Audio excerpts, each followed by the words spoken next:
This is Dr. Rick Kellerman, and I'll moderate this session of FP Audio. Our topic is nutritional myths. Our speaker is Dr. Sean Lucan. Dr. Lucan is an associate professor in the Department of Family and Social Medicine at Albert Einstein College of Medicine in New York City. His research has been funded by the National Institutes of Health and has focused on obesity and chronic disease and how our social environment affects the food we eat. He has co-authored a textbook and numerous peer-reviewed journal articles on nutrition and health-related behavior. Thank you for joining us, Sean. Thanks for having me. Now, Sean, on this FP Audio, we're going to first start with some overarching philosophies that you have about nutrition, and then we're going to focus on some specific vitamins and nutrients, fats and fiber, and some of the nutritional myths about those. But let's start first with your overarching philosophy, and I've carved out three based on the things that you've written about, and I've heard you talk about this topic. Number one, we are what we eat. Number two, plants, not plants. And three, nutritional reductionism. So let's take those one at a time. What do you mean when you say we are what we eat? So I mean that quite literally. What we put into our mouths becomes the actual substance of our bodies and brains. So the choices that we make nutritionally impact who we are in a very literal sense. And we've heard that before. We are what we eat. The second overriding philosophy is plants, not plants. So by plants, not plants, what I mean is that we should be focusing on choosing foods from living botanical plants, not engineered products from industrial processing plants. So the focus should be on foods from farms, not from factories. The third overarching philosophy is nutritional reductionism. And what do you mean by that?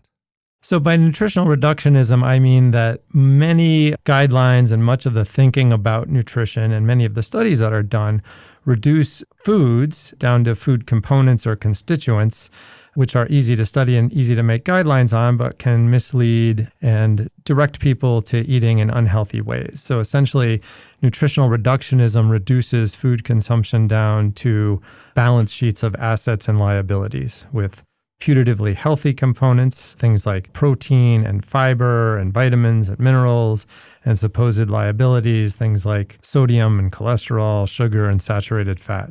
So I think reducing food down to these elements, as opposed to considering whole foods, really does public health a disservice and steers people in a wrong direction in terms of what they're eating. And I've heard you talk about and write about nutritional reductionism as taking complex biology of foods and reducing it to a simple accounting system of things like calories and amounts of vitamins every day and that sort of thing. Yeah, that's right. I think it's kind of a simplistic way of reducing food to what amounts to an accountant's balance sheet. So making the assumption that if a food is a good source of, say, vitamin C or has a lot of protein or a certain number of grams of fiber, that somehow that creates a healthy item or a desirable item or something that people want to be eating, rather than considering the entire package as a whole. I think focusing on these individual components can really lead people astray and get people to choose foods that aren't necessarily healthy and potentially could be harmful. Well, then let's move into some of the specific vitamins, nutrients, fats, fibers, and some of the nutritional myths. And the first one is one that really kind of caught us all off guard several years ago in a couple of studies that came out. And that's the relationship of vitamin A and beta-carotene to lung cancer. There's been a lot of interest in vitamin A in terms of cancer prevention. And I should note that when I say vitamin A, what I'm actually talking about is not a single compound, but a class of compounds which include the whole formed vitamin, so retinoid and retinoid compounds, and then provitamins like beta-carotene and other carotenoids. So when people say vitamin A, generally they're talking about both of those groups collectively, and I'm not going to distinguish them for our purposes here. So certainly epidemiologic studies have suggested that increasing consumption of vitamin A might be protective against lung cancer. And these were observational studies and generated interest and hypotheses and resulted in clinical trials being done to test the presumption that vitamin A could be protective against cancer and specifically against lung cancer. There was a trial done in Lixian, China, among the general population, but in China, that is a high percentage of smokers. And what it shows was that supplementing with vitamin A in the form of beta carotene produced a reduction in lung cancer death. Now, that was statistically non-significant, but certainly interesting. Around that same time, a trial in the U.S. among healthy physicians showed that supplementing with beta carotene had no effect on lung cancer. And subsequent to that, around that same time, there were 2 other trials that showed that supplementing with beta carotene actually increased the risk of lung cancer death and total death. So it really got us to thinking, what is actually going on here? And one of the things that may be going on is a matter of dose and a matter of context and the population that we're considering. So in the Chinese study, beta carotene was given to a largely undernourished population, and the beta carotene that they got brought their beta carotene levels up to about that which is seen on average in a U.S. population and a healthy, well-nourished population. When you take an undernourished population and give them some beta carotene, turns out that they may do a little bit better. At least there was a non-significant reduction in cancer death. In U.S. physicians, however, this is a generally pretty well-nourished population, and so giving them supplemental beta-carotene didn't really have much in the way of an effect. No effect was seen. And then in other 2 trials, beta-carotene was given in supra-dietary doses, so much higher than you would get from food sources alone. And in that case, beta-carotene caused harm, so increase in lung cancer death and total death. Part of the issue may be about dose. So if a little is good, that doesn't necessarily mean that more is better. And in the case of vitamins, we know that vitamins are good for preventing deficiencies and in supporting health when vitamins are deficient. But giving vitamins to an already well-nourished population doesn't necessarily have a beneficial effect and may be harmful. And that may be one of the things going on here with this trial. And certainly it doesn't make a strong case for supplementing with beta-carotene. Well, when those studies came out, I know it opened a lot of our eyes because they came out at a time where the megavitamin craze was going on. And I think a lot of us did kind of have this philosophy that, well, if it doesn't hurt you, just go ahead and take it. What's the big deal? And then we find out the relationship of increasing doses of vitamin A and lung cancer. Are there any other types of vitamins that you know about where this relationship has been shown? Well, certainly vitamin E, a similar type of relationship between vitamin E and cancer has been documented. But in general, there's really no sufficient evidence. In fact, the United States Preventive Services Task Force gives supplementation with single, paired, or multivitamin or mineral combinations a grade I, or insufficient evidence to support their role in cancer prevention or in cardiovascular prevention, or really to support any other health benefit. So we don't have evidence to suggest that taking these pills provides a benefit.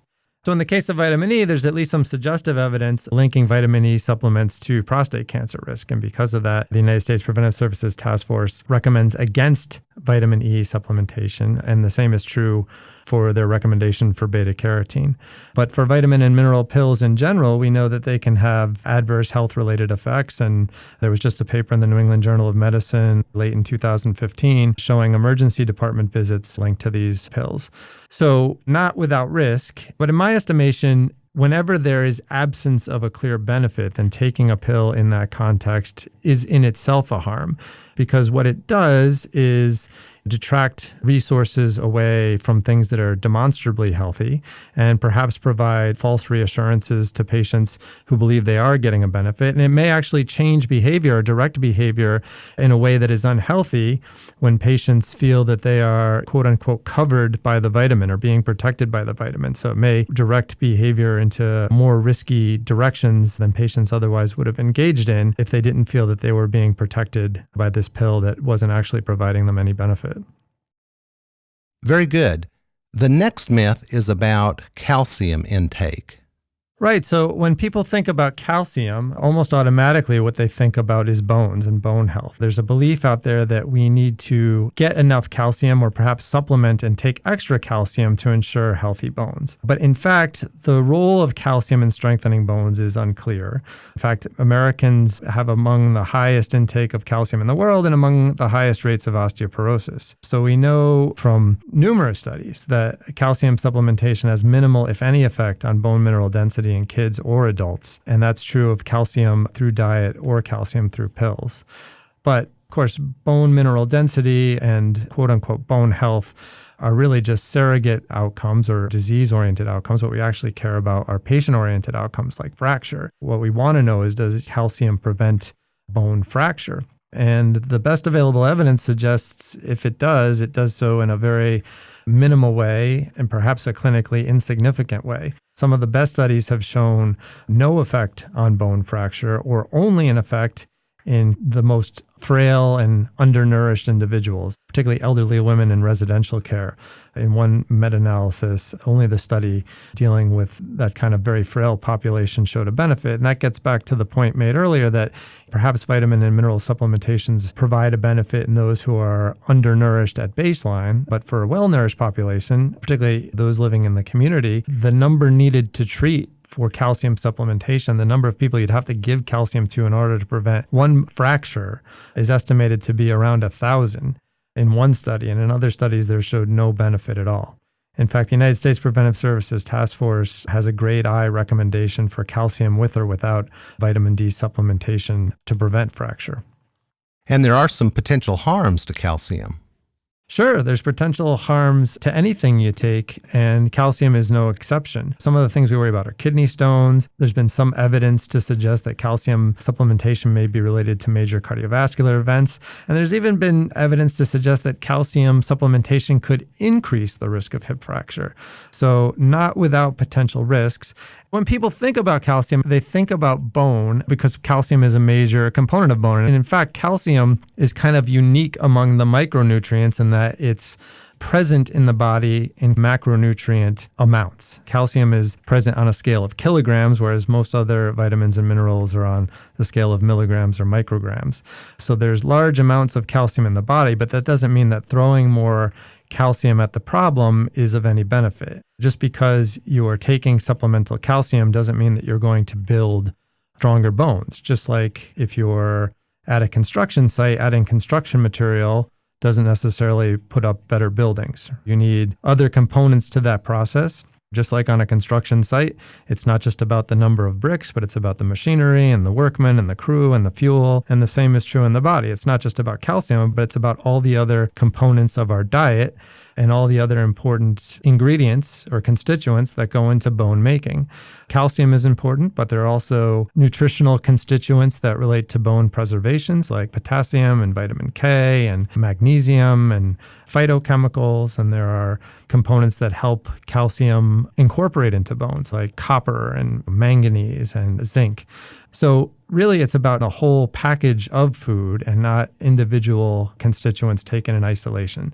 So throwing more calcium at the problem doesn't help and may harm, and you'd be much better served to eat foods that are full of calcium but full of other things that are likely beneficial. Which gets to your point about nutritional reductionism. Bone formation and bone health is a very complex biologic system. It's not just calcium. That is correct. And it's not even just calcium-containing foods. There are many aspects to bone metabolism and bone health that rely on our diets as a whole, on our lifestyles as a whole, even going beyond diet. To simplify the problem and suggest that by taking a pill or taking a supplement or by eating some kind of fortified food product, we're going to improve our health or the health of our patients, I think is misguided and naive. Well, then let's move on to another cation, and that's sodium. Tell us about the myths about sodium. Just like when people think about calcium, they think about bone. Almost reflexively, when people think about sodium, they think about blood pressure. In fact, any patients with high blood pressure, when you talk to them about dietary strategies to keep their blood pressure under control, almost immediately they'll tell you that they're avoiding salt or trying to limit their salt intake or choosing low sodium products. Certainly, it's part of the public consciousness. So people just kind of accept that sodium intake is related to blood pressure. And that's certainly what would be suggested by many of the public health initiatives that are out there, many of the clinical guidelines that are available, much of the nutritional and dietary guidance. But when you actually look at the evidence, the data, the studies linking sodium to blood pressure do not suggest a very strong link at all. In fact, there have been meta-analyses done of multiple clinical trials, well over 100 clinical trials at this point in people with normal blood pressure and in high blood pressure. And in people with normal blood pressure, Sodium restriction results in a decrease of systolic blood pressure of only about 1 millimeter of mercury on average. And even in people with high blood pressure, the reduction that is seen is only about 4 millimeters of mercury on average. Now, keep in mind that's on a scale where normal is generally considered to be 120/80. Hypertension generally considered to be somewhere in the 140/90 range. Differences of 1 millimeter of mercury or even 4 millimeters of mercury are not all that significant. But I should note that those are average effects. That's what you might see taking a population, restricting sodium kind of in the mid-level. But the reality is that individual effects vary. And for some people, reducing sodium actually increases blood pressure. The effects are not consistent. Overall, there may be a small amount of lowering, but the extent to which that's clinically significant is questionable. But the other thing is that just like you can't consider calcium in isolation, vitamin A or beta carotene in isolation, sodium is another food constituent that should not be considered on its own, and the effects should not be considered on its own. Regardless of the effect on blood pressure, or let's just say that there is an effect on blood pressure, albeit a small one, even if sodium were to reduce blood pressure in most people on average, the effects of reducing dietary sodium extend beyond effects on just blood pressure. So sodium reduction is also associated with changes in adrenaline and noradrenaline, with aldosterone and renin, with cholesterol and triglyceride. And these are changes that have cardiovascular relevance, right? So we worry about blood pressure because of the risk for heart attacks and stroke. Reducing sodium may have other implications for cardiovascular health that are undesirable irrespective of blood pressure. And so we can't just look at the effect of blood pressure alone. But to the point about heart attacks and stroke, that's actually what we care about. So it's not the blood pressure per se. Blood pressure, again, like bone mineral density, is just a surrogate disease-oriented outcome. What we actually care about are patient-oriented outcomes that matter, like heart attack and stroke and early death. So it'd be good to know what the evidence is linking sodium to those types of outcomes. And it turns out that when you look at the randomized controlled trials of reducing sodium, there's no significant effect on cardiovascular death in individuals with hypertension or in normotensive individuals. And in fact, sodium restriction or low sodium intake, particularly in the levels recommended by various nutritional guidelines, has been linked to an increase in heart attacks and stroke and early death.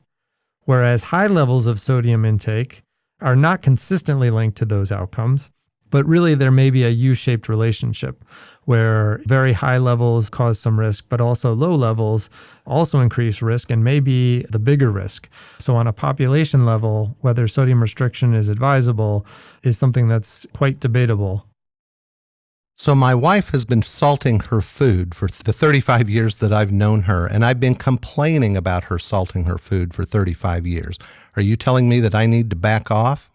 Well, first I should mention that salt, or sodium rather, is an essential nutrient. So sodium has roles in fluid distribution in the body and acid-base balance, transmembrane potential. We know that some level of sodium does good. And as I mentioned, there's probably this U-shaped relationship where too much might be bad, but too little might be equally, if not more, harmful. The thing I should note is that sodium is tightly regulated in the body. So because it's so important, because it matters so much for a variety of reasons, our bodies control our sodium intake in a very regulated way. Across diverse populations, dietary patterns, and time, people tend to consume 3 to 5 grams of sodium per day. And that's irrespective of attempts at dietary modification or guidelines to reduce sodium intake. And it turns out that 3 to 5 grams per day is probably the sweet spot. I mean, that's the range at which most studies show the least risk for cardiovascular events and cardiovascular-related outcomes. You go lower than that, you get into trouble. Much higher than that, you get into trouble. But again, it tends to be pretty tightly regulated. So if your wife is salting her food, she's probably getting the sodium that her body craves and is the appropriate amount of sodium for her. But I should note, too, that it matters not just the salt that's being added to the food, but what the food is itself. Just like there are multiple components in the diet that relate to bone health. There's multiple components in the diet that relate to cardiovascular health and even blood pressure. In fact, some studies show that the sodium to potassium ratio may be more strongly linked to blood pressure than sodium alone. So it's not just about the absolute amount of sodium in the meal, but how much potassium in the meal is to counterbalance it. And then all the other potentially relevant nutritional components that relate to blood pressure, like magnesium and calcium and potassium and other components that we know and maybe have yet to discover. Well, my wife's going to be very happy to hear that. Do you make any specific recommendation in your practice to patients who have high blood pressure about their sodium intake? I do not advise patients to restrict sodium intake per se. I advise them to restrict their intake of ultra-processed foods, which tend to be high in sodium. There's a distinction there because what I'm saying is that the problem is not the sodium. The problem is the ultra-processed food items themselves. So as I've probably said before, I think the focus should be on food and not food constituents. And the fact that a food may be high in sodium may not be the most important consideration. One example I like to give is kimchi. So I live in a predominantly Korean neighborhood. And in Korean tradition, there is a condiment called kimchi, which is eaten at almost every meal. And this is basically a fermented cabbage dish that relies on a large amount of salt, a large amount of sodium in the recipe. And that salt provides a vital function. So it extracts liquid from the cabbage and creates a medium for bacteria to grow and creates this microbially rich, wonderfully healthy vegetable dish that Koreans enjoy on a regular daily basis. Now, that said, this vegetable dish is quite high in sodium. In fact, I would venture to say that just based on kimchi intake alone, most Koreans have a sodium intake far in excess of what would be recommended by most dietary guidelines. That said, Korea ranks number 1 of 172 countries in terms of heart health or low incidence of coronary heart disease. The United States is somewhere around 62 on that list. So in spite of their high salt or high sodium consumption, Koreans tend to do quite well in terms of their heart health. And that's because salt is not the issue. So it's not the salt in the food that matters. It's the overall food and the overall mix of components in foods and in the diet that we should be thinking about. When I talk to patients, I don't advise them to cut out salt or restrict sodium. What I advise them is to be mindful of the foods they eat. And some of the foods I tell them to avoid are highly processed food, refined foods, the products of industry. And those foods tend to be high in sodium, but it's not the sodium that is necessarily the problem with those foods. And it's not the reason that I'm advising them against that, although avoiding those foods helps them stay in line with recommendations to avoid sodium. So there can be the appearance of alignment with nutritional guidelines with regard to sodium intake. But really, I think the bigger problem is those foods themselves and the other constituent and components of those refined items. So you've once again emphasized your overall philosophies. Number 1, we are what we eat. Number 2, plants, not plants. Eat botanical plants, not food that is from an industrial plant or is overprocessed. And number 3, you've made the point again about nutritional reductionism. Let's move on to the 4th nutritional myth, and that's the myth about fiber. And this is one, when I was a resident, we had Dr. Dennis Burkett, who was famous at that time, making the point that we should be eating more fiber in our diet as a way of reducing colon cancer. What about the myth about fiber? So there have been many studies looking at fiber, and fiber may have many health benefits through a variety of mechanisms. We know that it may help delay gastric emptying, it adds bulk to stool, it may help reduce cholesterol, help control postprandial glucose concentrations, reduce the risk not just of certain cancers, but also of cardiovascular disease, diabetes, and a problem for many of my elderly patients, constipation. So fiber, I think, is a good thing. That said, not all fiber is created equal. There are dietary fibers, or fibers that are the natural part of whole plant foods. So that comes from fruits and vegetables and nuts and grains and seeds and lentils and other legumes. And then there are functional fibers, and these are substances that are created in labs or isolated from other plant products like wood pulp or taken from the parts of various animals, often the shells of arthropods. And they're used in the processing food industry to bulk up food items, to add bulk to processed food. The difference there is that dietary fiber, or really the sources of dietary fiber, we know have benefits, right? So I don't think there's any question that eating more fruits and vegetables and nuts and grains and seeds and lentils is a healthy dietary strategy. What is much less clear is that eating products that are artificially injected with these functional fibers, so having a breakfast bar that now has more wood pulp in it, is going to do you any good. What we do know is that those added fibers can lead to GI distress and malabsorption of other nutrients. So for all their lack of benefit, they may be causing harm. And so it's much better to eat the whole foods that nature designed that are inherently high in fiber and leave the products that industry designed to be injected with fiber in the box on the shelf. So once again, plants, not plants, including fiber, industrialized fiber and wood pulp as something that's industrialized. Yeah.